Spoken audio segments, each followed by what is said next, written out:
여호와를 경외하며 그 도에 행하는 자마다 복이 있도다. 네가 네 손이 수고한 대로 먹을 것이라. 네가 복되고 형통하리로다. 네 집 내실에 있는 네 아내는 결실한 포도나무 같으며 네 상에 둘린 자식은 어린 감람나무 같으리로다. 여호와를 경외하는 자는 이같이 복을 얻으리로다. 여호와께서 시온에서 네게 복을 주실지어다. 너는 평생에 예루살렘의 복을 보며 네 자식의 자식을 볼지어다. 이스라엘에게 평강이 있을지로다.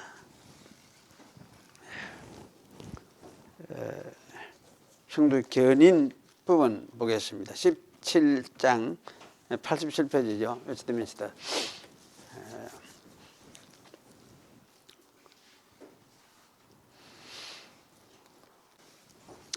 하나님께서 자기의 사랑하시는 종책자 안에서 용납해 주시고 그의 성령으로서 효과적으로 부르시고 또한 거룩하게 하신 자들은 은혜의 상태에서 전적으로 또는 최종적으로 타락될 리 없으며 그들은 마지막 날까지 그 상태에 꾸준히 인내하여 머물게 되며 또한 영원히 구원을 받을 것이다.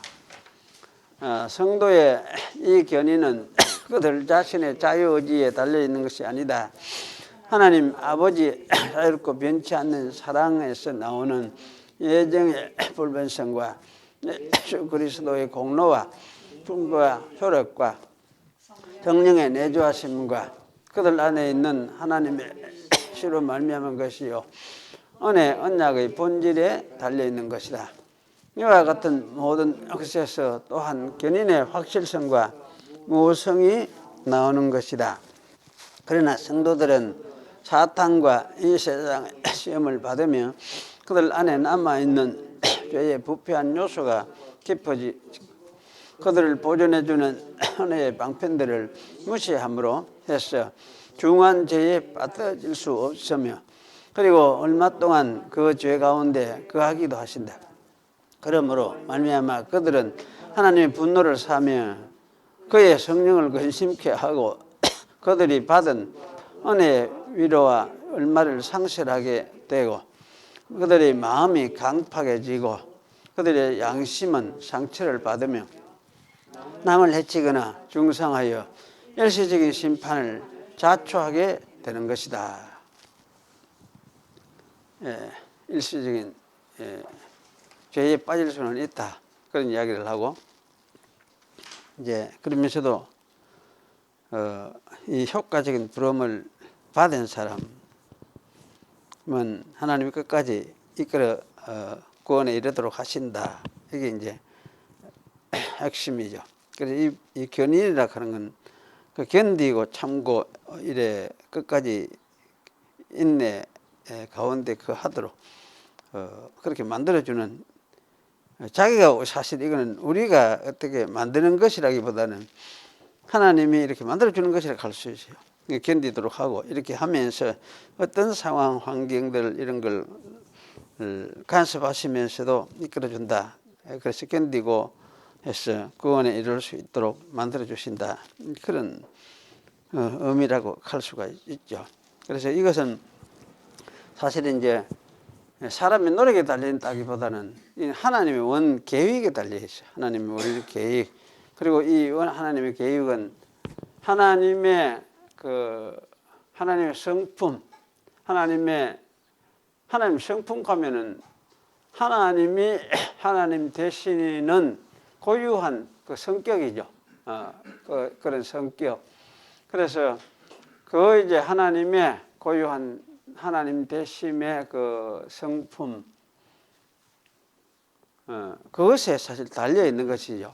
그래서 하나님은 하나님 고유한 성격이 어떤 분이냐 할 때 하나님은 영원하신 분이고 또 무한 자비하신 분이고 또 전지전능하신 분이고 그런 이제 은혜로우신 분이기 때문에 그런 성격에 기초를 해서 하나님이 이렇게 선택하시고 부르신 사람을 이렇게 부르셨기 때문에 이 하나님의 이 성품이 이게 뭡니까? 그 데미지를 받는다, 상처를 받는 일이 있어서는 안 돼. 이것과 모순되는 일을 하나님은 한다 하는 건 그게 또 말이 안 되잖아요. 하나님 자신에게도 맞지 않는 것이고. 그래서 이제 그런 측면에서 우리가 이제 생각을 할 때에 이 견인이라는 것은 참 하나님이 결코 실패하지 않으실 것을 담보로 해서 만들어진 것이 이것이 견인이로구나. 그렇게 이제 우리가 이해를 할 수가 있죠. 그래서 그래 이제 이 견인 교릭하면은 자꾸 우리 그렇게 많이 생각해요. 또 의심을 하기도 하고 과연 그럴까? 뭐 이런 의심을 하기도 하고 그렇게 많이 하는데, 이 하나님의 견인하는 것은 하나님을 믿는 하나님이 부르신 하나님의 백성들에게는 하나님 자신의 그 하나님의 신적 성품을 기초로 해서 이루어진 것이기 때문에 이것이 깨어질 수가 없는 것이고, 그래서 이거는 이 견인은 끝까지 반드시 이루어질 수밖에 없는 성격을 가지고 있다. 그걸 여러분 하나 기억을 하시는 거예요. 참 중요합니다. 그럼에도 불구하고 여기 이제 우리가 죄에 빠지고 어긋난 길로 가고 하면 하나님은 책망하시고 또는 매를 때리시기도 하고 그렇게 하면서 징계하시죠. 그걸 징계라 하죠. 징계하시기도 하고 그러면서 자기 백성을 이렇게 바르게 세워 가시는 그런 이제 하나님이시면 틀림이 없습니다. 그래서 예수 믿으면 징계가 없다 이렇게 하는데, 잘못하고 그 이제 징계라 하는 거는 이게 뻔히 알면서도 이게 엉뚱짓하고 이렇게 할 때는 좀 보고 그냥 그거 할 수도 있죠. 놔두고 이렇게 그거 하고 있다가 정말 이게 말을 안 듣고 엉뚱짓하고 이럴 때에 이제 뭡니까? 하나님이 매를 때리시고 하는 그게 사실 징계라 할 수 있습니다. 그러한 징계가 없으면 사생자다 이렇게 이야기를 했잖아요. 네, 사생자다. 내버린 자나 마찬가지고 정식 하나님의 자녀가 아니다. 이제 그렇게 이야기를 하기도 하니까. 그래서 사실은 하나님의 백성이 엉뚱한 길로 가면은 하나님이 매를 때리고 어려움에 빠지도록 그렇게 만들기도 하죠. 그래서 그 구약 역사가 다 그래요.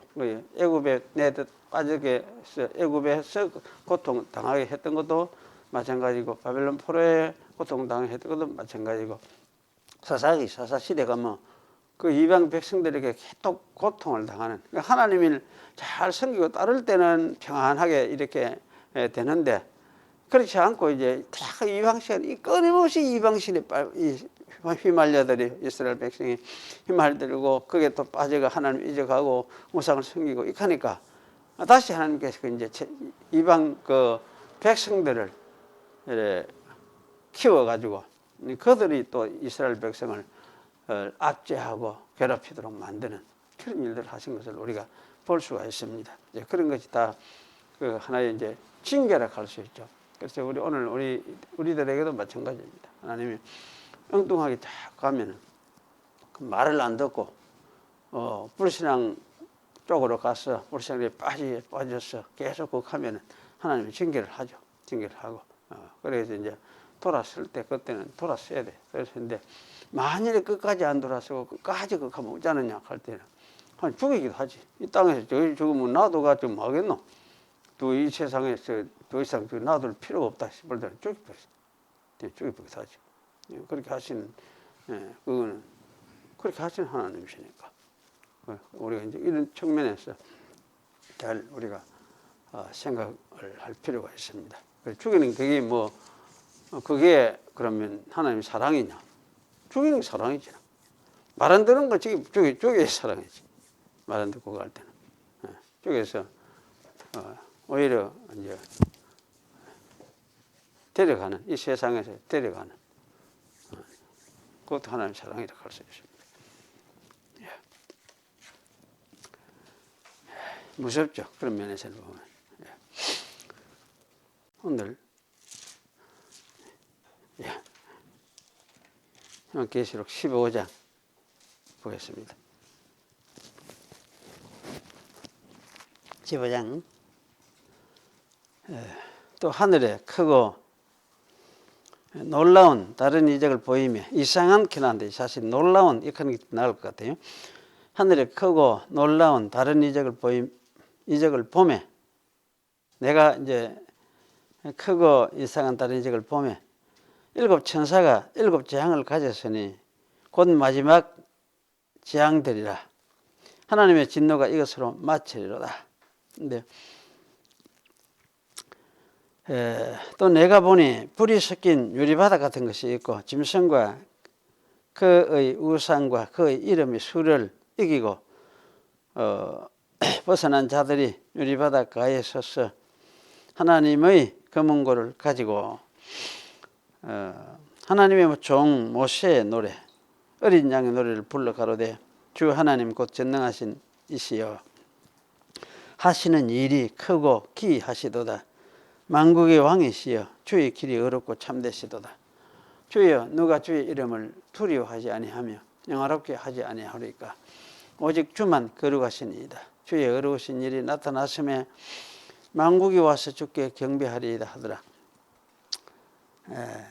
또 일 후에 내가 보니 하늘에 증거 장막의 성전이 열리며 7 재앙을 가진 7 천사가 성전으로부터 나와 맑고 빛난 세마포 옷을 입고 가슴에 금띠를 찌고, 네 생물들 중에 하나가 세세에 계신 하나님의 진노를 가득히 담은 금 대접 7을 그 7 천사들에게 주니, 하나님의 영광과 능력으로 인하여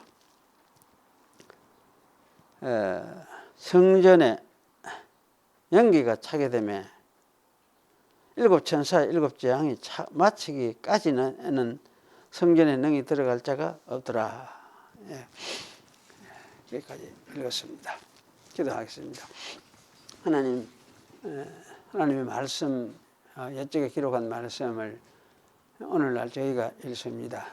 또 이 말씀 속에 하나님의 진리와 도리가 들어있는 줄 알고, 또 이 말씀을 읽고 생각을 하고자 하오니, 이 시간도 저희와 함께 하셔서 옛날에 말씀하신 그 말씀 가지고 오늘날 우리들에게도 말씀해 주시고, 또 이 말씀을 저희들이 잘 들을 때에 잘 깨닫고 마음에 참 이 말씀이 무엇인지 그 뜻을 마음에 새기는 시간이 되도록 하나님께서 은혜를 베풀어 주시옵소서.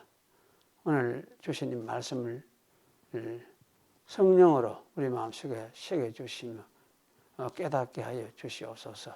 또 이 코로나 사태로 인해서 오지 못하고 있는 사람들, 또 여러 종류의 사람들도 있어서 형편을 따라서 오지 못하고 있는 그런 사람들이 있사오니, 하나님께서 붙잡아 주셔서 주께서 함께 하시고, 또 어디에 있든지 주의 말씀, 이 말씀이 생명이 되고 그들의 삶을 이끄는 그런 길이 되는 그런 말씀이 되도록 하나님께서 은혜를 베풀어 주시옵소서. 이 시간도 저희와 함께 하시고, 또 저와 부족한 이 자식과도 함께 하셔서 말씀 잘 증거하며 말할 수 있도록, 대언할 수 있도록 하나님께서 붙잡아 주시옵소서. 예수님의 이름으로 기도하옵나이다. 아멘.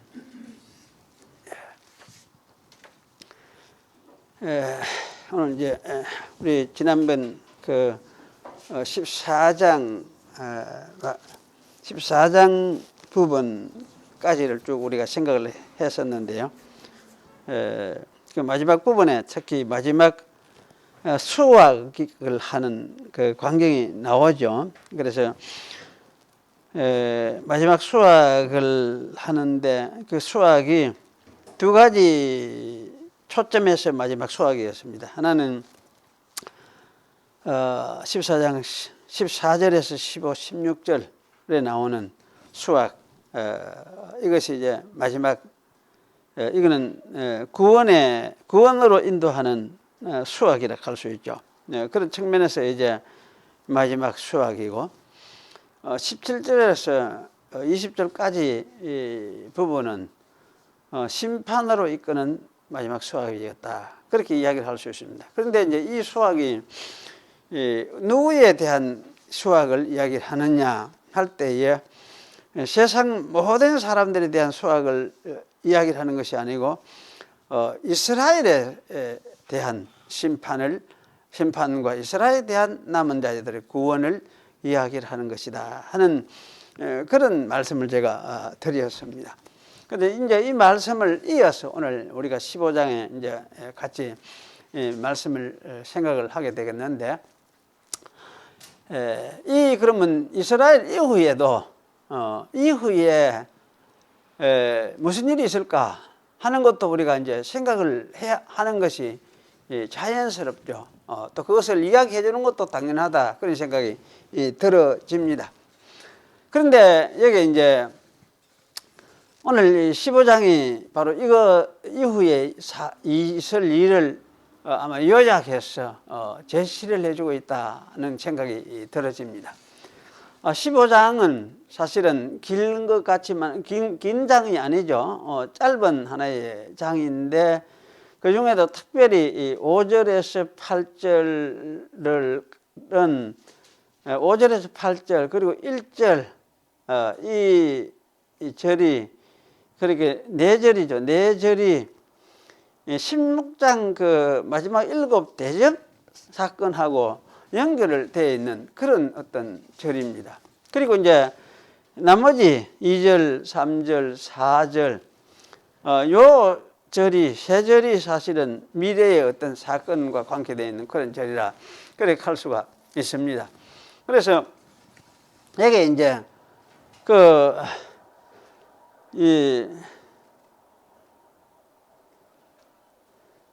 핵심이 무엇이냐 할 때 16장 사실의 핵심은 제가 볼 때는 2절, 3절, 4절이 핵심이다. 그런 생각이 들어져요.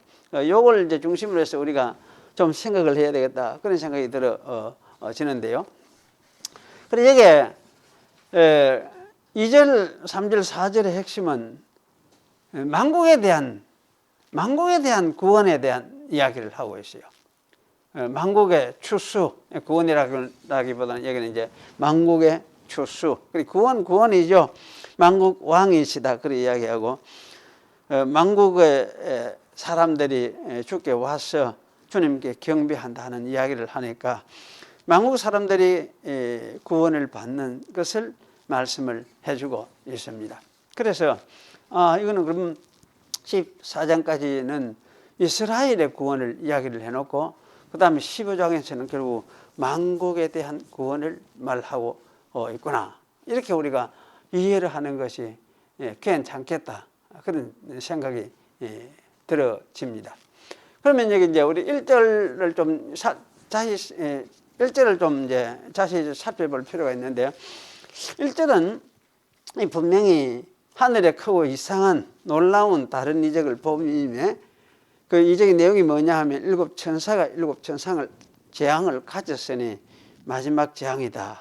이렇게 이야기하고 하나님의 진노가 이것으로 마치리로다. 이렇게 말을 하고 있으니까 이것을 옛날에 저는 읽을 때 이게 무슨 말이지 언제 이야기를 하는지 마지막 재림 때 그러면 일어날 사건을 말하는 것인지 이렇게 이제 자꾸 생각하니까 이 무슨 말인지 정말 이해할 수가 없는데 이게 다른 게 아니고 이 마지막 재앙을 하는 거는 뒤에 나오는 16장에 나오는 이 대접재앙하고 연관이 되어 있구나. 그런 생각이 들고, 그래서 16장의 이제 대접재앙의 핵심이 결국은 나중에는 무엇을 말하느냐 하면은 큰 성 바벨론의 무너짐을 이야기를 하죠. 물론 그게 덧붙여가 만국의 성들도 무너진다는 걸 이야기를 하지만은 핵심은 어쨌든 바벨론의 무너짐을 이야기를 하니까. 그래서 15장 1절에도 이거는 예루살렘 성의 무너짐, 깨어짐 그것에 대해서 이야기를 하고 있는 말씀이구나. 그렇게 이제 이해를 하고 일단 예루살렘 멸망과 관계에 대해서 이 절을 이해를 하는 것이 맞구나 그런 생각이 들어져요. 그래서 그러고 이제 보면은 15장 1절의 이 말씀은 어쩌면 조금 그 만국의 구원을 이야기를 하기 전에 갑자기 또 이걸 이야기를, 예루살렘 멸망을 이야기를 하면서 이렇게 뚝 떼가지고 한 절을 이렇게 해놓았으니까 이게 왜 이렇게 했을까 하는 생각이 들어져요. 그래서 사실은 보면은 이 15장 1절 말씀이 만국의 예루살렘 멸망과 관계되어 있는 말씀이라고 한다면은 이것은 아마 뒤쪽에 오히려 같이 붙여놓는 게 낫죠. 가령 5절부터 이 일 후에 내가 하늘에 정거장막의 성전이 열리며, 그러고는 그래놓고 일곱 천사, 내가 보니까 일곱 천사가 일곱 재앙을 가졌으니 곧 마지막 재앙이라 하나님의 진노가 이것으로 마치리로다. 이렇게 하면서 뭐 보여주는 거 이야기를 좀 하면은 참 괜찮겠다, 그런 생각이 들어요. 그러면서 이게 이제 이어서 이렇게 16장으로 이어져 가면은 차라리 낫겠다 이런 생각이 들어지는데, 이걸 뚝 띄가지고 이 앞에 또 이래 해놓으니까 그러니까 좀 이상하다, 위치가 자리가 이상하다, 그런 생각을 하게 되어집니다. 그렇지만은 이제 이렇게 한 것이 저는 이유가 있다는 생각이 들어져요. 그 이유가 무엇이냐 할 때에 이 마지막 그 만국의 그 구원이 이루어지는 이것은 만국의 구원을 이루어지는 이것은 예루살렘, 이스라엘이 사실은 멸망이죠. 예루살렘의 멸망이죠. 예루살렘, 그 유대인 예루살렘의 멸망. 이것이 멸망과 더불어서 만국의 구원이 시작되어진다. 만국의 구원이 비로소 이루어진다. 아마 드러난다. 뭐 여러 가지 말로 말을 할 수 있을 것 같은데, 그런 것을 좀 강조를 하기 위해서 이렇게 이런 구조를 만드는 것다. 끼어넣기 한 것 같은 이런 구조를 만드는 것다. 그런 생각이 들어져요. 그래서 여기서 15장에 이야기하는 것은 예루살렘이 심판이 되어지고 그것이 망하게 진노를 받아서 망하게 되어지면은 그때부터는 만국의 하나님의 그 만국 차원에서 온 세계에서 하나님을 믿는 백성이 하나의 하나님 나라를 온전히 이루게 되는데, 그 하나님 나라의 모습이 바로 만국에서 이제 하나님 나라의 모습이 나타나게 되겠구나 하는 것을 우리가 여기서 감을 얻게 되어져요. 그래서 사실은 이제 이런 관점에서 이 말씀을 가지고 있는데, 사실 이런 이야기는 예수님이 그 마태복음 24장에 보면 예수님이 마태복음 24장의 그 설교에서도 이런 암시를 사실은 주고 있어요. 마태복음 24장에 보면 그걸 우리가 마지막 재림 때 일어날 사건이나 이래 생각을 많이 하는데, 사실 학자들마다 좀 다르기도 하고 하는데, 저는 볼 때에 마태복음 24장도 재림 때 일어날 사건을 말하는 것이 아니고 마태복음 24장 전체가 뭐냐 하면은 예루살렘 멸망을 지금 예언하는 그런 말씀이에요. 그래서 예루살렘 멸망을 이야기를 하는데, 그 말씀을 쭉 이래 살펴보면은 바로 하나님 나라, 거기 말하는 하나님의 나라, 하나님의 나라가 어떤 것이냐 할 때에 예루살렘 멸망이 되고 그 멸망과 더불어 드러나게 된다. 하나님 나라가 드러나야 된다. 그리고 예루살렘 특별한 것이 아니고, 예루살렘 이거는 이제 그 자기의 사명을 감당하지 못했기 때문에 하나님께서 이스라엘을 선택해 주신 그 목적을 감당하지 못하고 오히려 배교하고 엉뚱한 짓을 했기 때문에 그 위치에서 예루살렘을 폐기를 해버리고, 폐기를 해버려야 이제 이방인들이 거기에 들어와서 진짜 하나님의 나라를 모습을 드러나게 되어지니까, 이것이 뭐냐 이제 진짜 하나님의 나라 모습이다.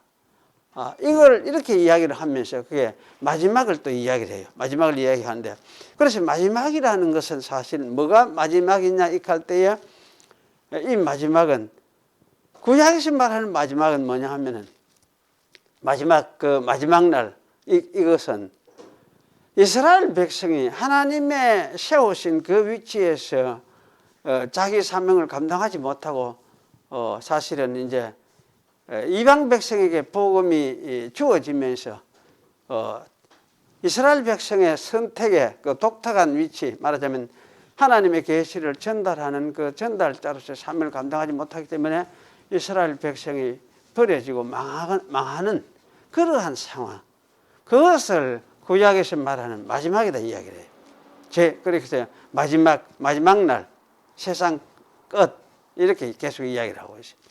그런 관점에서 이야기를 하는데, 사실 이제 그런 관점에서 예수님이 마태복음 24장에도 그렇게 말씀하고 있고, 여기에도 아마 그런 관점에서 말씀을 하고 있다, 그런 생각이 들어집니다. 그래서 이런 이제 관점에서 이 본문을 우리가 읽을 때에 여기에 뭐 크고 이상한 다른 이적을 보고 천사가 7 재앙들을 가졌으니 곧 마지막 재앙들이라, 하나님의 진노가 이것으로 마치리로다, 이렇게 이야기하고 하는데, 사실 이 크다 놀랍다 하는 이 말은 참 마지막으로 이스라엘에게 행하여질 정말 놀라운 일, 무서운 일, 크고 놀라운 사건이다, 그런 의미가 강조되어 있죠. 그래서 다르다는 말도 사실 이런 관점에서 함께 참 그 독특한, 말하자면 2절에서 3, 4절에는 만국의 구원을 이야기하고 있는데 이거하고는 성격이 다른, 그렇게 이스라엘의 심판을 이야기하니까 그런 측면에서 다르다는 그런 말을 말씀하고 있는 것 같아요. 그래서 이렇게 해서 이제 말씀을 하고 있는 것이 1절의 말씀이다, 그런 생각이 들어집니다. 그래서 여기 이제 이런 점에서 여기 16장에 나오는 이거를 이제 다음에 우리가 생각해 볼 것이지만은 7 대접, 이 마지막 이 7 재앙이라 하는 것은 16장에 나오는 아마 대접 재앙이다, 아마 이렇게 우리가 이해를 하고 지나가는 것이 좋겠다, 그런 생각이 들어집니다. 그래서 여기 1절을 하여튼 이런 관점에서 여기 이야기를 하기 때문에 맞춰진다, 뭐 이런 이야기도, 이거는 이스라엘 백성, 이스라엘을 예루살렘을 멸망시킴으로 인해서 그 재앙이 끝을 나는 것을 말하는구나, 아마 요래 이해를 하고, 그래서 그래 하면은 이게 무슨 재림 때에 무슨 일어날 사건을 말하는 것이구나, 그래 생각을 안 하게 되죠. 그런 관점에서 우리가 이걸 좀 이야기를 하는 것이 좋겠다, 그런 생각이 듭니다. 그래서 1절 요 15장에는 일단 1절 요 자체가 한 절이 여기 뭡니까, 하나의 그 문단이 되어 있어요. 하나의 문단, 독특한 문단을 이루고 있기 때문에 요거는 별도로 아주 독특한 어떤 뭐를 말하려고 이렇게 하고 있구나, 이렇게 우리가 생각을 하는 것이 좋겠습니다.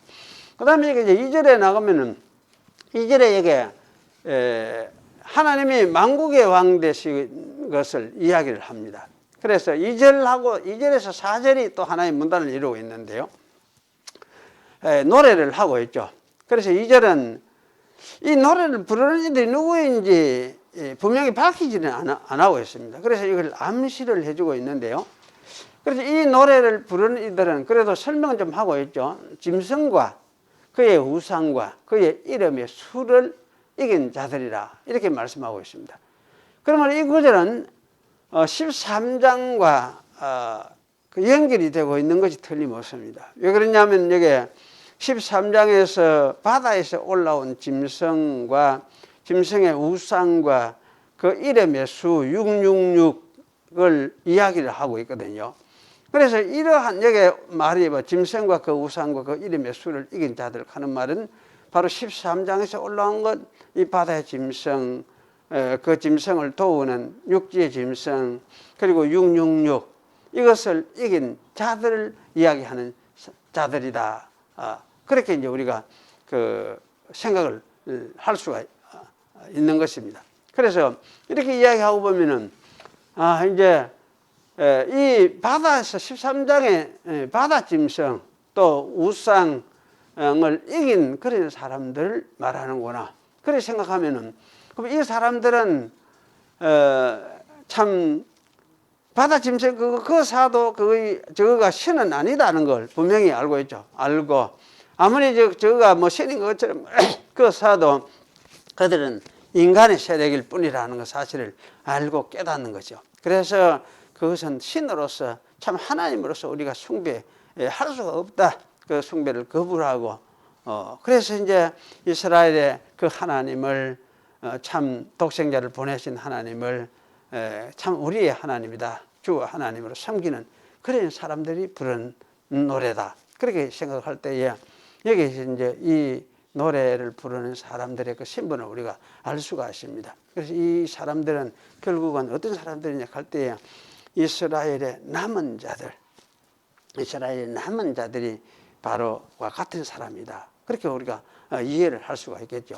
그래서 이스라엘의 남은 자들이 누구냐 할 때에 참 구약적인 측면에서 아마 새로운 나라 시작하기까지의 그 이스라엘 그래 할 수도 있지만 하여튼 전체 이스라엘 전체에서 하나님이 선택하여 부른 사람들 전체를 가리키는 사람 전체가 이스라엘의 남은 자들이라 이렇게 말을 하니까 그렇게 그 이제 이스라엘 쪽에서 구원받는 사람들을 가리키는구나.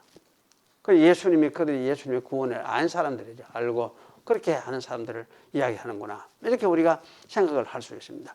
그래서 이제 이들이 이게 서서 검은고에 맞추어서 노래를 한다 했습니다. 그 유리바닷가에 섰다 이렇게 이야기하는데 사실 이들이 유리바다 이렇게 하는데 유리바다는 사실 바다 위에다 이렇게 생각을 하고 읽는 사람들이 있어요. 바다 위에 유리바닷가에 안 가고 바다 위에 이렇게 읽는 사람들이 있어요. 왜냐하면 여기 이제 에피라는 이 헬라 말이 사실은 이 위에라는 어떤 의미를 가지고 사용되는 말이기 때문에 그렇습니다. 그래서 위에 이렇게 또 하기도 하는데 사실 뭐 유리 바다 위에 뭐 이렇게 생각도 할 수 있어요. 왜냐하면 이것이 이제 구원받은 이 사람들이 그러면 결국은 이제 하나님 나라에 들어온 사람들이라 할 수 있거든요. 왜냐하면 저쪽 나라 이 세상 나라에 속해 있다가 이 세상에서 어디 있냐 하나님 나라에 들어와 본 사람 이 세상의 모든 고난을 이기고 이쪽에 들어와 본 사람을 이야기를 하니까 그러니까 그런 의미에서 이 사람들은 사실은 이 세상을 초월한 사람이다.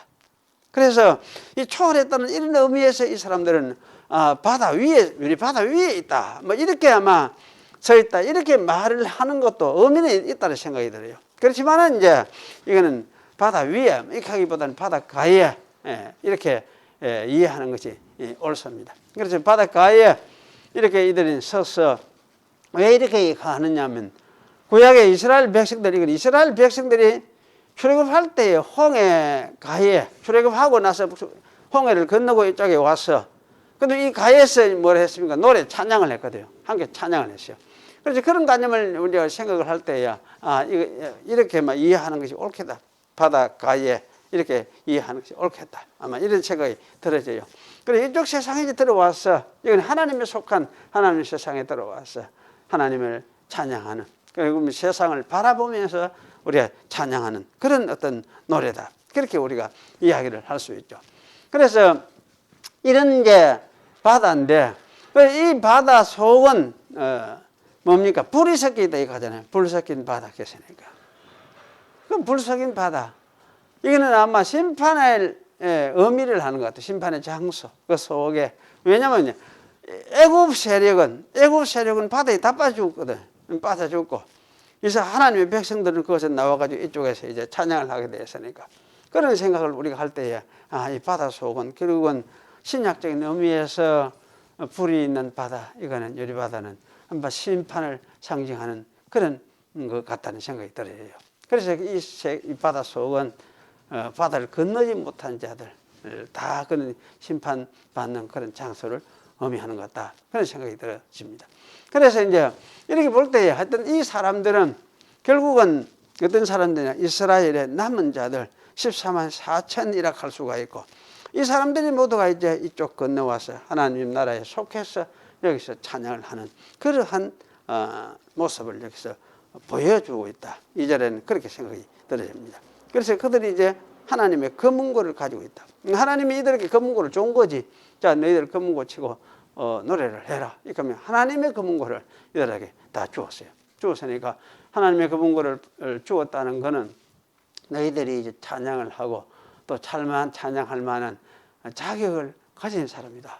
이걸 인정을 하는 것 같고, 그래서 이제 이들에게 그 문고를 줘가지고 노래하도록 하나님께서 그렇게 하신 것이다. 그렇게 말을 할 수가 있어요. 그래서 이 사람들 결국 말하면 그럼 이제 승리자다. 어떤 승리냐 하면 이 세상에 대해서 우상과 우상의 세력에 굴복하지 않고 끝까지 하나님을 믿고 따른 그런 사람들이라는 측면에서 이 사람들은 믿음에 사실은 승리를 한 사람들이다. 그런 차원에서 이제 이긴 사람들이다. 승리자다. 그렇게 말씀을 하고 있는 것입니다. 그럼 여기 이제 이들이 노래하는 노래 내용이 3절이죠. 하나님의 종 모세의 노래, 어린 양의 노래, 이렇게 이야기를 합니다. 모세의 종 어린 양의 노래, 모세의 노래 곧 어린 양의 노래, 아마 이렇게 이해를 해야 될 것 같아요. 모세의 노래가 곧 바로 어린 양의 노래다. 아마 이렇게 이야기를 해야 될 것 같아요. 그래서 사실 이게 모세의 노래라고 한 거는 구약을 생각을 하면서 이야기를 하니까 모세가 이스라엘을 홍해를 건너게 한 후에 불렀던 노래와 같은 성격의 노래다. 그런 의미라 할 수 있죠. 일종의 구원의 노래다 할 수도 있습니다. 그리고 이제 이 노래가 곧 어린 양의 노래라고 이렇게 말을 하니까, 그럼 이 노래가 뭐냐? 구원의 완성을 이룬 그런 노래다. 예수 그리스도께서 오셔서 구원을 이루었기 때문에, 그래서 이 구원을 예수님이 이루신 것이다. 어린 양이 이루신 것이다. 이것을 이제 이야기를 해주는 것이라 할 수 있어요. 그럼 출애굽하고 예수님의 구원하고는 뭐 어떻게 관계가 있느냐 할 때, 출애굽 사건은 그거는 하나의 이제 뭡니까? 그건 그림자 같은 사건이에요. 그럼 진짜 구원은 무엇이냐 할 때에 뭡니까? 어린 양이 이루신 그 구원이 그게 진짜 구원이라는 말이에요. 그래서 여기서 이야기하는 것이 이제 그런 어떤 차이도 이야기를 해주고 있는 것 같아요. 근데 이스라엘 백성도 사실은 어떻습니까? 출애굽만 해가지고 나오는 그것이 이스라엘의 구원 완성이냐? 그렇게 할 수 있습니까? 출애굽하는 그게 이스라엘 구원이냐? 이렇게 할 때 그렇게 말을 할 수 있겠습니까? 말이 아니죠. 그거 나오면 그거 가봤자 애굽에 가봤자 다시 들어가봤자 광야고 계속 사업이고 이랬죠. 사실은 이스라엘이 출애굽한 사람들의 출애굽이, 이 사람들 출애굽을 통해서 이 사람들이 무엇을 깨달아야 되느냐 할 때에 어린 양을 통해서 이루어질 진짜 구원, 하나님이 보내실 메시아를 통해서 이루어질 구원을 출애굽한 이스라엘도 알아야 된다 그 말이에요.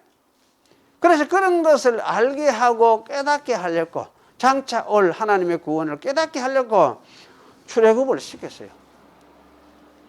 그래서 진짜 이스라엘 백성들이 얻어야 할 진짜 구원은 뭐냐 할지, 어린 양을 통해서 얻을 구원이 이스라엘이 얻어야 할 진짜 구원이에요. 진짜 구원이에요.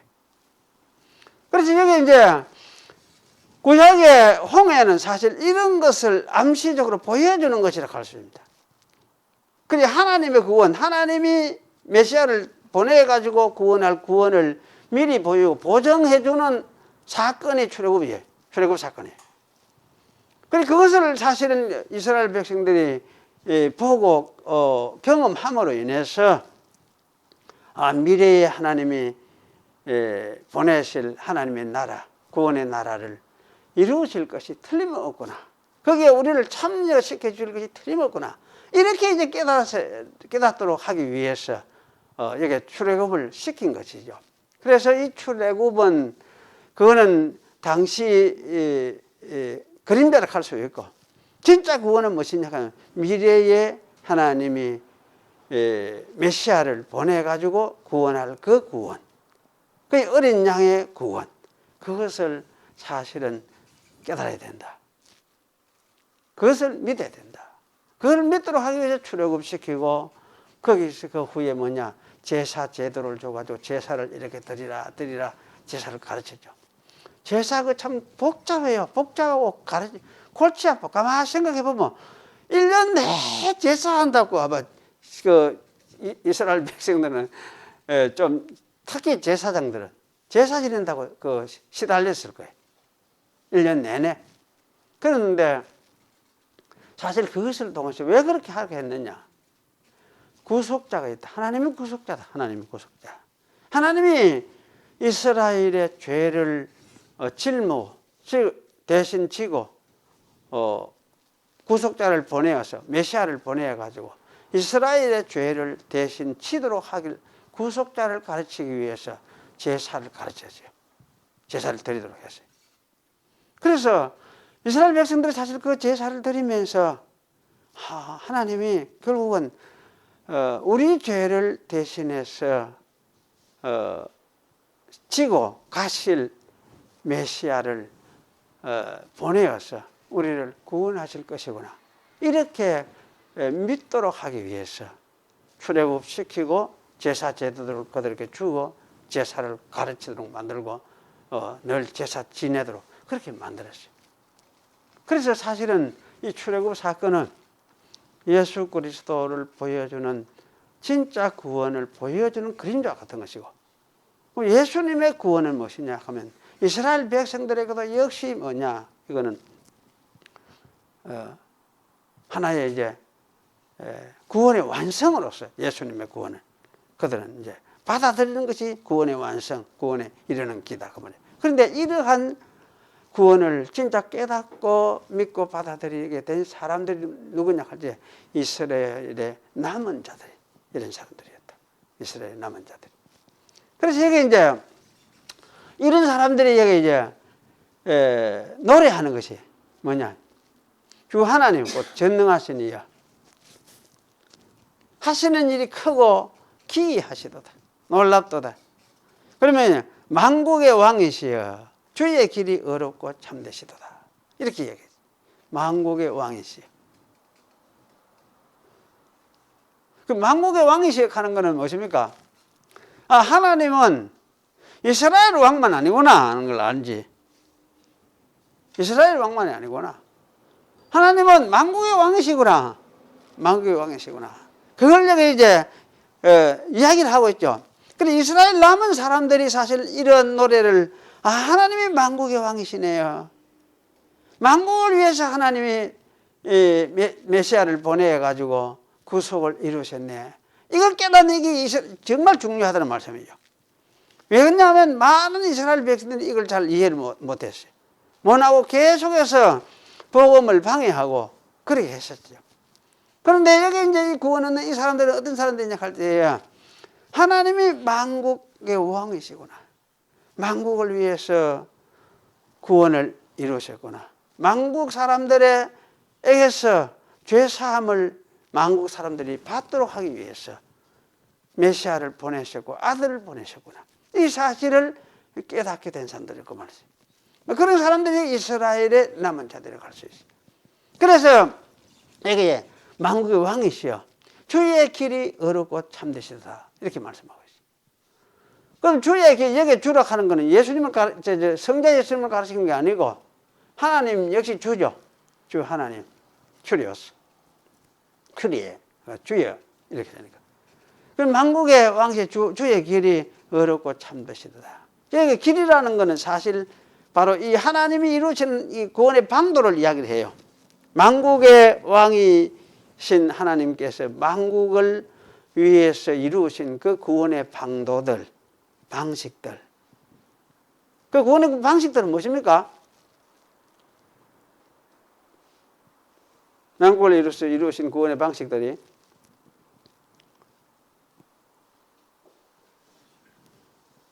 구원의 방식이 뭡니까? 구원의 예. 그렇지. 예수님 그렇죠. 제일 중요한 게 뭡니까? 독생자 보내는 거 아닙니까? 독생자 보내가지고 독생자가 마지막 사실은 마지막 이스라엘 오신 것이지 그 후에는 이제 이스라엘 하는 이 독특한 걸 폐지해보고 온 세상 사람들이 다 새 이스라엘이 되니까. 그래서 사실은 이제 마지막 이스라엘 예수님 오셔서 구원을 이루시고 이거 이스라엘을 완성을 시킨 거죠. 예수님 자신이 모든 걸 다 이루셨잖아요. 그래서 이스라엘을 이렇게 이제 마지막 이스라엘 오셔서 사역을 하시며 구원을 사역을 하시면서 그리고 이스라엘도 구원하고 또 이방 나라에서도 사람들을 구원하고 하는 이 구속의 방식. 구약에서는 제사 드리는 그 제사를 통해서 희생하시는 하나님의 그 희생의 방식. 그것이 무엇이냐? 하나의 가장 큰 방식이라고 할 수 있죠. 그래서 그분은 이제 이렇게 오셔서 일을 하셨잖아요. 십자가에서 이 고난의 삶을 사시고 또 십자가에서 죽으시고 그리고 부활하시고 성천하시고 하나님 우편에 앉으시고 또 성령을 보내시고 이것이 전부 다 누구냐? 하나님 편에서 주적으로 하는 일이에요. 하나님 아버지께서 계획을 가지고 계시면서 아들을 통해서 이루신 일들이에요. 이 하나의 구원의 방도로 갈 수 있어요. 그리고 이제 구원의 방도는 그것으로 끝난 게 아니고 뭡니까? 성령을 보내셔서 뭐 합니까? 성령을 보내서 복음을 전하게 하죠. 성령을 보내셔서 선지자들을 세워가지고, 사도들을 세워가지고 복음을 전하도록 만들어요. 그럼 성령은 뭐냐? 어떻게 일을 하느냐? 사도들이 전하는 그 복음을 진짜 저기 맞다 하는 걸 증거를 해줘야 되는데 무엇을 통해서 증거하느냐? 성령이 각종 행하시는 이적들을 통해서 증거를 해주세요. 병들도 치유하고 죽은 사람도 살리고 그 안전병도 일으키고 소경도 떼우고 이러면서 이런 사역을 했어요. 이게 거짓말이 아니에요. 진짜 사역이거든. 그렇게 하면서 사도들이 증거하는 이 복음이 이게 진짜 복음이다. 맞다. 그것을 확정시켜주는 일을 하신 분들이 누구냐? 그게 성령이에요. 사람이 아니고 하나님의 영이 이걸 하셨어요. 사도들과 함께, 사도들 사역과 함께. 그래서 그렇게 하는 그 복음을 오늘 우리는 믿는 것입니다. 그 복음을 사도들과 함께 성령이 확립시켜 놓은 그 복음을 오늘 우리는 믿어요. 그래서 우리는 이제 사도들이 확립시켜 놓은 그 복음을 받아서 믿는 것이다. 오늘 우리에게 막 그 병이 낫고 뭔가 이적이 일어나고 뭐 이런 것이 없을지라도 무엇을 봅니까? 복음 속에서 옛날에 그 성령이 사도들과 함께 일하면서 확립시키는 이 복음. 그때 그렇게 복음을 확정시키기 위해서 성령이 일을 하셨는데, 맞네. 그대로 나도 그걸 보고 나도 믿습니다. 이렇게 믿는 거죠. 오늘 우리는. 내게 이런 복음이 이런 이적이 안 일어난다 할지라도 오늘 이 시대에 이런 것이 안 일어난다 할지라도 그래 그때 해놓은 그걸 보고 오늘날 내가 믿어요. 오늘날. 여러분 그러면 요즘 나한테도 그런 일 하면 일어났으면 좋겠는데 늘 그렇게 생각을 하죠. 나한테도 그런 일이 있을 수는 있어요. 일어날 수는 행할 수는 있어요. 행할 수는 하나님이 그래 하기는 해요. 왜냐하면은 우리가 아직 못 되고 워낙 말을 안 들으니까 하나님께서 불쌍히 여겨가지고 때로는 그렇게 보여줄 때가 있어요. 보여줄 때가 있어요. 그렇게 될 때, 이제 그래 하면 우리는 어떻게 해야 되느냐. 이야, 이제 하나님 날 이렇게 역사하더라. 하나님 살아 계시더라. 이렇게 할 게 아니에요. 물론 하나님 살아 계시더라. 이렇게 믿으면 참 다행인데. 그것도 그래 하는 것도만 다행이죠. 다행인데 내게 무슨 일이 일어나거든. 그 일을 가지고 뭡니까? 옛날에 성경에 보니까 옛날에 사도들한테 성령이 그렇게 증거를 했더라 이거. 그러니까 그 복음 그게 진짜네. 그 복음을 받아서 잘 믿어버려야 되지. 옛날에 성경에 기록해놓은 이 사건이 이게 사실이네. 이래 믿어야 되지. 사도행전에 온갖 사건들이 기록해놨잖아요. 그거 사실이네. 그거 가짜가 아니네. 요새 사람들 다 그래. 사도행전 이런 거 이야기를 읽으면은 이게 진짜냐, 맞냐? 어떻게 있을 수가 있나? 이런 생각을 하죠. 자꾸 그런 식으로 생각해요. 그런데 그때 사도행전 시대는 하나님이 성령을 보내셔가지고 사도들이 전하는 그 복음이 진짜 사실이고 진짜 확실한 것이라는 걸 보여주기 위해서 성령이 그렇게 사역을 하도록 하셨어요. 그러니 이 성경을 보면서 성경에 말하는 이 복음이 맞구나. 예수님이 하나님의 아들로서 오셔서 우리의 죄를 대속하신 대속자시구나. 이렇게 이제 믿고 받아들이는 거예요. 그리고 딴 게 없어도 내게 일어나는 어떤 이적 사건이 없고 지금 어떤 뭐 병 고치는 거 이런 거 없을지라도 성경에서 그렇게 정해놓은 그 복음 내용이 맞구나. 그게 사실이구나. 이렇게 받아들이고 믿으라고 말이에요. 그렇게 하기 위해서 이 사도행전을 기록을 해놨어요. 그래서 이렇게 일하신 이 모든 것이 뭐냐 하면 방도예요. 하나님이 만방을 만국을 부르는 방도예요. 만방을 부르는 방도예요. 여기 이제 그의 길이 어렵고 참되시다. 주의 길이 이 전 복수명사거든. 우리 한글을 할 땐 전부 복수명사로 해야 될 거를 단수로 쫙 해놨어요. 이게 제일 문제 한글 번역이. 주의 길이 어렵고 주의 길들이 어렵고 참되시도다. 그 하천 사도행전에 그 했던 그 방식들 그게 진짜 어렵고 참되시다. 왜 어렵고 참되시다 하느냐? 유일하게 하나님만이 할 수 있는 일을 했기 때문에. 다른 사람 아무도 한 적이 없어. 이런 일을. 죽은 자 살릴 수가 없었어. 아무도. 어떤 누구도. 하나님만이 할 수 있는 일을 하나님이 자기 성령을 보내서가 이렇게 일을 하셨어요. 그래서 이렇게 하면서 세운 것이 무엇이냐? 이게 교회라 그 말씀입니다. 교회. 그래 교회라는 것은 어떤 그냥 단체가 아니잖아요. 단체가. 어떤 단체입니까?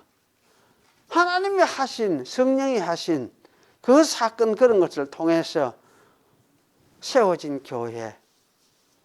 그 예수 그리스도를 믿게 되어진 사람들이 모인 그 모임. 독특한 단체. 세상 사람들이 믿지 아니하고 인정하지 아니하는 믿음을 가지고 있는 단체. 독특한 무리들이. 이게 이 교회예요. 그래서 이 교회를 세운 것까지도 무엇입니까? 이게 하나님이 하신 방도라 할 수 있습니다. 이런 방도를 통해서 뭐 했습니까? 4절에는 이걸 얘기하죠. 만국이 와서 주께 경배하리이다. 만국이 주께 오도록 맞서 주님을 섬기도록 하는 그런 일을 하나님이 하셨습니다. 그래서 하나님의 길은 어렵고 참되시도다. 그렇게 말씀하시는 거지. 어렵고 참되시도다. 이거를 어떤 것도 할 수 없는, 사람이 할 수 없는, 어떤 인간이 할 수 없는 하나님만이 하신 일을 하셨어요. 그래서 여기 이제 이런 하나님은 참 거룩하신 분입니다. 이렇게 이야기하고. 그래서 이게 4절 중반에 그랬죠. 오직 주만 거룩하십니다. 오직 주만 거룩하신다 이 말은. 오직 당신만 이런 일을 하실 수 있는 분이십니다. 그런 이야기.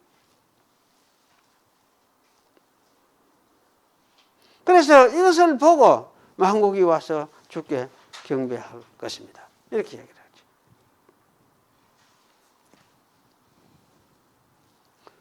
그러니까 사실 만국이 주께 들어오는 것은 뭡니까? 이러니까 우리가 사람으로 생각해 보면 시간이 많이 걸리겠죠. 안 그래요? 시간이 많이 걸려요. 만국의 복음을 전해야 되고 전하는 사람이 있어야 되고 가야 되고 시간이 많이 걸리게 돼 있어.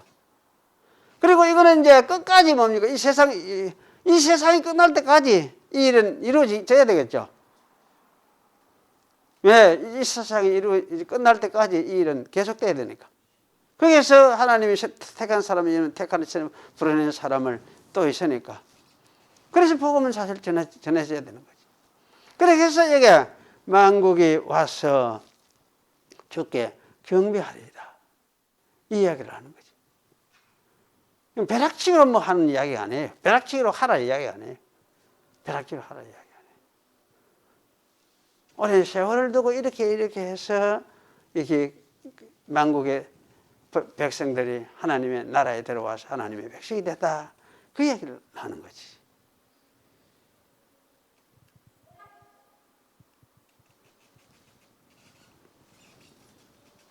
그리고 복음도 계속 전해야 되겠죠. 복음도 계속 전해야 되고. 그러면 이제 이 복음 받지 못한 사람은 어디 되느냐, 이렇게 할 때. 하나님 그 복음 받지 못하고 있는 사람은 어디 됩니까? 그럼 천국에 못 들어갑니까? 이렇게 됩니까? 여러분 어떻게 대답하겠어요? 어떻게 대답하겠어요? 어떻게? 하나님 진짜 불공평하네. 복음도 안 전해주고 천국도 못 가고 불공평하네. 불공평합니까? 그렇게 해야 됩니까?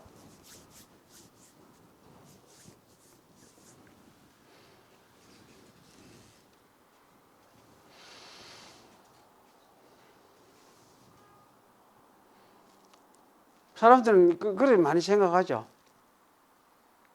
그런데요, 그게 하나님 방식이에요. 복음이 안 전해지면 그거 어떻게 됩니까? 안 전해지면은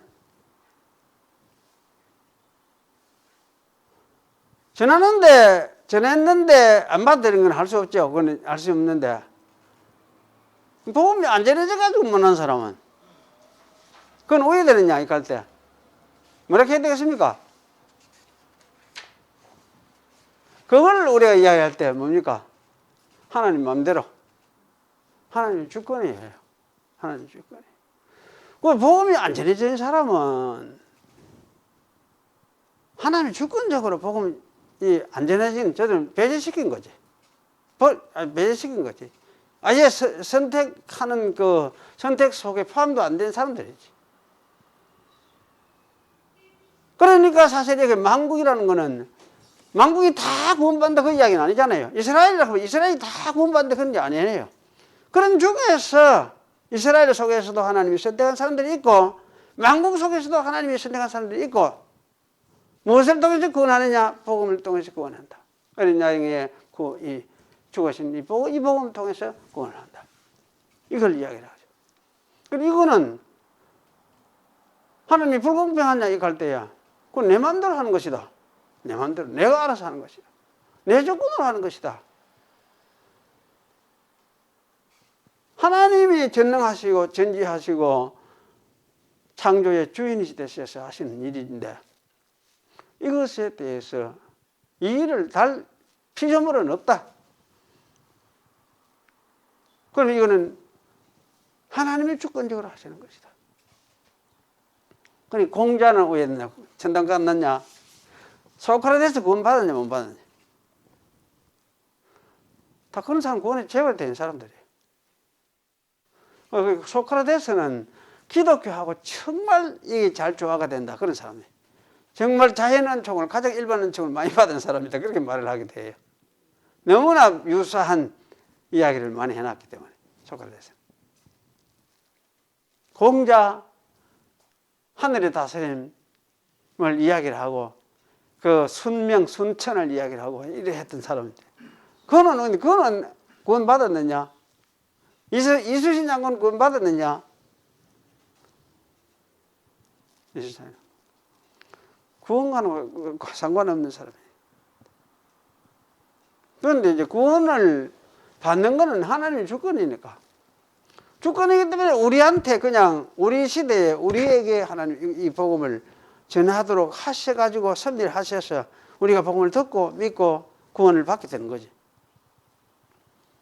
그래서 우리가 뭡니까? 하나님이라 하고 우리의 주라 하고 이렇게 찬양을 하는 거지. 그리고 이스라엘 남은 자들도 이것을 깨닫고 알았고 그들이 찬양을 하는 것 같지. 우리는 그래서 이 찬양 속에 함께 참여한 사람들이에요. 그래서 하나님이 우리 이스라엘의 왕이신 그 하나님이 우리의 왕이시기도 하고 그분이 진짜 창조주시기도 하고 창조주의 주권을 가지고 우리를 선택해서 우리에게 복음을 주시구나 이렇게 생각을 하고 감사하는 거예요. 믿고 따라가야 되는 거지. 여기 믿음이라고 할 수 있습니다. 개혁신학에서 주장하는 게 바로 이것입니다. 이런 측면의 주장입니다. 그렇지 않고 사람의 주권도 좀 있다. 사람의 권리도 좀 있지 않느냐. 이래 이야기하는 게 그렇게 이야기만 할 수는 있어. 할 수는 있는데 그거야 그래 하든지 말든지 우리가 그 사람들이 하는 이야기들이고 우리는 이제 성경을 따라서 이렇게 믿고 받아들이는 것입니다. 그래서 이런 관점을 여기 오늘 이야기를 하면서 아마 15장은 이 이야기를 하는 것이 15장의 핵심이다. 그래서 14장까지는 이스라엘의 심판을 말하면서도 15장 1절도 마찬가지로 언급을 하고 뒷부분도 이걸 이야기를 하면 이스라엘 심판을 이야기를 하고 세상도 망하는 것도 부수적으로 말을 하고 있지만은 암시하고 있지만은 15장에서 여기 이야기하는 것은 하나님이 만국의 왕이시고 만국의 중이다. 만왕의 왕이시다. 그리고 만 백성들의 주이다. 온 세상 나라들의 주가 되시는 분이시다. 이걸 이제 말하는 것. 그럼 이런 일을 통해서 무엇을 통해서 일을 하느냐 할 때 신약시대 복음 전파를 통해서 이런 일을 하나님이 하시는 것이 이것이 하나님의 계획 속에 있는 것이다. 그래서 하나님의 이런 방식은 이것이 어렵고 참되신 것이다. 그렇게 할 수밖에 없죠. 어렵고 참되신 것이다. 그게 어렵고 그게 참되노? 그래 생각하지 말라 이야기지. 그래 생각하지 말라. 기도하겠습니다. 하나님 아버지 감사합니다. 참 하나님이 하시는 일을 저희가 다 알 수도 없고 하나님의 공평하심과 어려우심에 대해서도 저희는 다 깨달아 알 수가 없지만은 그렇지만 그 하나님이 하시는 방식 때문에 또 우리를 불러서 우리의 구속자가 하나님의 아들이신 예수 그리스도이라는 걸 믿고 알게 해주시고 또 그 믿음 속에 들어와서 살게 해주시고 하나님의 구원을 찬양하게 해주신 것을 감사를 드립니다. 저희들은 어쨌든 이 은혜 속에서 살게 되었습니다. 모든 것이 밝게 드러날 일은 우리가 하나님 안에 하나님 나라에 또 하나님께 돌아가서 갈 때 비로소 온전히 하나님의 뜻을 이해를 하게 되겠지만은 어쨌든 우리에게 주어진 이 하나님의 구원의 은혜를 생각하면서 감사를 드립니다. 저희들 하여 세상에 살면서 무슨 일이 있을지라도 이 하나님 생각하면서 또 하나님을 주와 왕으로서 모시고 살아가는 그런 저희들이 되도록 하나님께서 붙잡아 주시옵소서. 예수님의 이름으로 기도하옵나이다. 아멘. 예.